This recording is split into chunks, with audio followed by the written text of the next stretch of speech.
You Season 5 released on Netflix on April 24th, 2025, marking the end of Joe Goldberg's, Penn Badgley's, bloody, obsessive odyssey, bringing the series full circle to its New York roots. Over 7 years, You has evolved from a guilty pleasure thriller into a cultural phenomenon that probes toxic masculinity, obsession, and society's fascination with charismatic villains. The 5th and final season delivers a mix of fun, psychological depth, and social commentary, but it stumbles with pacing issues and an overstretched premise. While it ultimately provides a satisfying, if controversial, conclusion to Joe's story, the season's ambition sometimes outpaces its execution.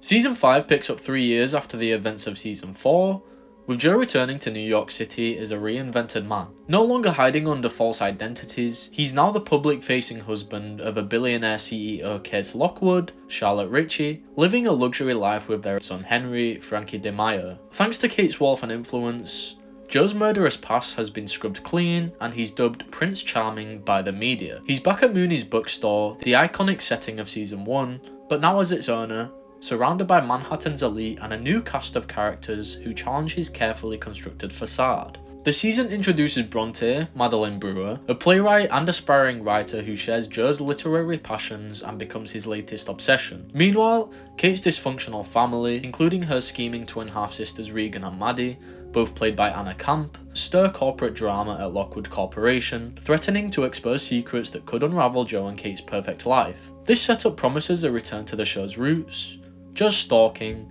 inner monologues, and moral contradictions, while exploring new themes like privilege, fame, and accountability. Madeline Brewer's character Bronte, later revealed as Louise, is positioned as Joe's new obsession, but her integration into the story is gradual. The first 2 episodes establish her as a quirky, bookish playwright working at Mooney's, with drawn-out scenes of her bonding with Joe over literature. While these moments aim to build chemistry, they lack the immediate spark of past love interests like Beck or Love, making Bronte's role feel like a slow burn setup rather than a driving force. IndieWire critiques this as a retread of Season 1's formula without urgency, noting that Bronte's arc doesn't gain momentum until episode 4, and then in episode 6 where we get an in-depth look into why she actually latched onto Joe. Critics note that Season 5 starts slowly, spending its first half establishing new characters and rehashing familiar patterns. The focus on Lockwood family politics, particularly the twin sisters' feuds, feels protracted and occasionally detracts from Joe's psychological unravelling. Reviews describe this as repetitive and predictable,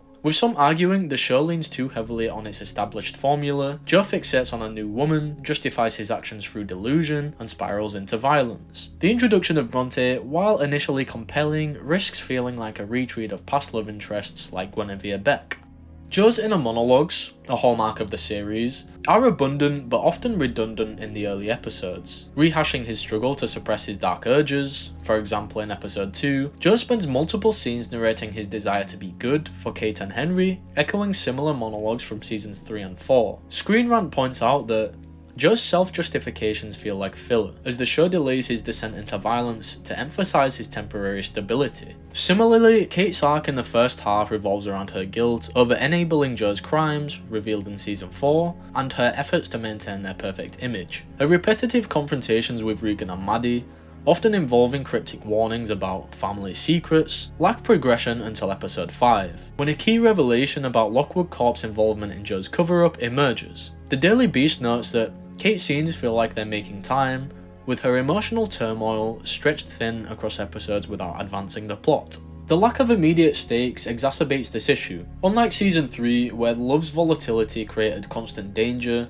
or Season 4, where the Eat the Rich killer provided an external threat, Season 5's early episodes rely on the vague possibility that Joe's past might resurface. The hashtag Joe Goldberg, introduced as a social media campaign to expose him, is mentioned but doesn't gain traction until episode 6. Without a clear antagonist or ticking clock, the narrative feels aimless, with Collider describing the first half as a thriller without thrills. The slow pacing in You Season 5's first half undermines the show's thriller DNA, delaying the suspense and psychological depth that define Joe Goldberg's appeal. While the setup is necessary to establish the final season's stakes, Joe's fragile new life, Bronte's role, and the Lockwood family secrets, the execution feels protracted. However, the season finds its stride around episode 6, The Dark Face of Love, with a major plot twist that shifts the narrative into uncharted territory. This twist, combined with clever cameos from past characters, example Paco, Marianne and Nadia, ties the series together and builds momentum towards a gripping finale. Netflix's decision to release all 10 episodes at once enhances the binge-watching experience, allowing the slow burn to culminate into a thrilling second half. Joe Goldberg, the man himself. In the early episodes of the series, Joe's arc begins with a veneer of stability as he runs Mooney's bookstore and basks in his Prince Charming persona. His voiceovers reveal a tension between his desire to suppress his urges and his fascination with Bronte, whom he sees as a pure literary soul. However, the slow pacing hampers his progression, with the lack of killing in the first half of the series making Joe feel static, with repetitive monologues about his goodness. The twist in episode 6, The Dark Face of Love, reveals Bronte's true identity as Louise, seeking justice for Beck's murder, and marks a turning point. Joe's obsession morphs into a paranoia as he realises he's being manipulated. Penn Badgley's performance shines here, balancing Joe's delusion with flashes of guilt, particularly in scenes where he imagines past victims, Beck, Love, taunting him. Joe's arc peaks in this season towards the finale in episode 9, where he's trapped in a cage by Kate, Marianne and Nadia. The slow pacing of the series kind of pays off here, as the build-up of Joe's self-deception makes his downfall more cathartic, before a huge standoff with him and Bronte in episode 10, which we will get to in a moment. Joe's development is the season's strongest, thanks to Badgley's nuanced portrayal and the narrative's refusal to redeem him. His self-awareness, acknowledging his crimes, while justifying them, adds depth, and the finale's poetic justice, the cage, prison, ties his arc to the series as themes of accountability. The inclusion of past victims such as Beck enriches his psychological unravelling, making his arc feel like a culmination of 7 years. The slow pacing in the first half makes Joe's arc feel repetitive, as his good guy facade dominates too long without escalating tension. Critics like The Guardian argue that Joe's stasis dilutes his menace, and his delayed kills lessen the thriller's urgency, which I 100% agree with. I was expecting a lot more kills this season. Additionally, his obsession with Bronte feels less compelling than past relationships, partly due to her undeveloped role early on. Kate evolves from season 4's morally ambiguous love interest into a complex figure torn between her love for Joe and her guilt over enabling his crimes. As a billionaire CEO,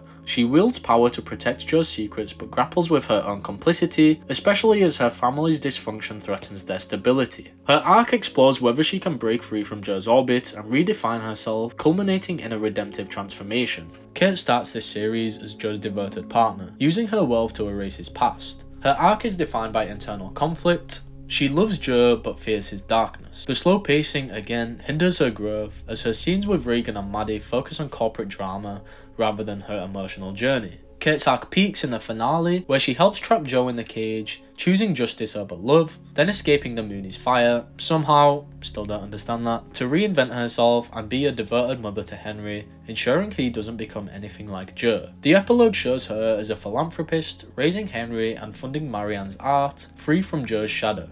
Telltale TV praises Rich's quiet strength, noting that Kate's transformation feels earned despite the slow start. Kate's arc for me this season was a standout, offering a nuanced portrayal of a woman escaping a toxic relationship. Her shift from enabler to survivor aligns with the season's feminist themes, and Rich's understated performance grounds the heightened drama. On the other hand, the supporting characters, Teddy Lockwood, Regan Lockwood, Maddie Lockwood, and Harrison Jacobs, I found quite boring, and they failed to enhance the show's energy, particularly when you compare them to dynamic supporting characters like Forty Quinn and Ellie Alves from season 2. Never taken acid before in my life. Oh. Okay.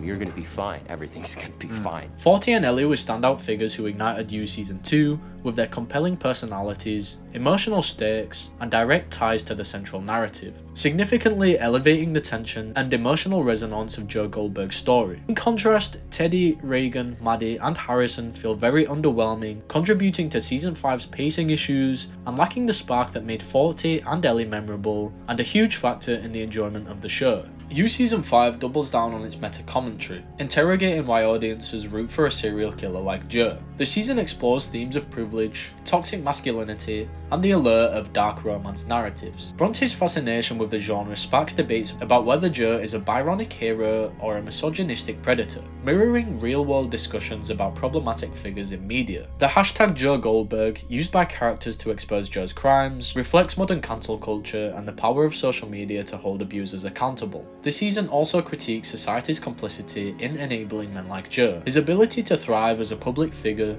shielded by wealth and charm, underscores how privilege protects predators. However, some reviews argue the show's attempts at feminism feel hollow, given its history of glamorizing Joe's violence. Lines like, "The fantasy of a man like you is how we cope with the reality of a man like you," aim for profundity but can feel on the nose. The show's campy tone sometimes undermines its serious themes, creating a tonal tension that's both its strength and its weakness. The final showdown between Joe Goldberg and Bronte, revealed as Louise in You Season 5 Episode 10, is the climactic moment of the series, delivering a visceral, emotionally charged confrontation that encapsulates the show's themes of justice, accountability, and the rejection of Joe's toxic charisma. This scene, set in a rain-soaked cabin in upstate New York, is a pivotal part of Joe's conclusion, marking the culmination of Louise's arc as an avenger for Guinevere Beck, and Joe's ultimate downfall. The showdown is the payoff of Season 5's central conflict. Louise's mission to expose Joe for murdering Beck in Season 1, a crime that has haunted the series and especially Joe. Throughout the season, Louise, Madeline Brewer,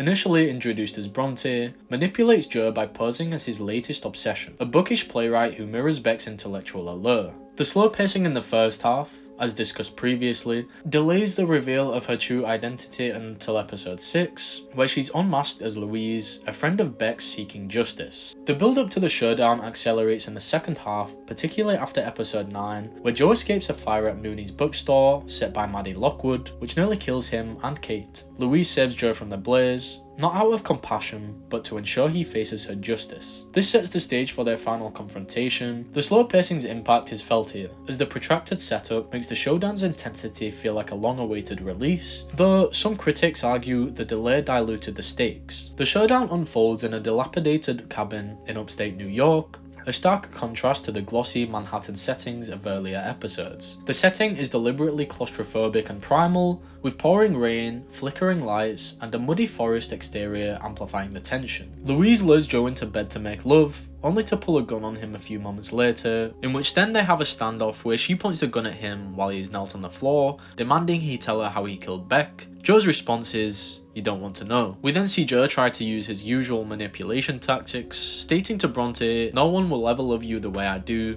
completely demeaning her and saying how she was nothing and nobody until she found him.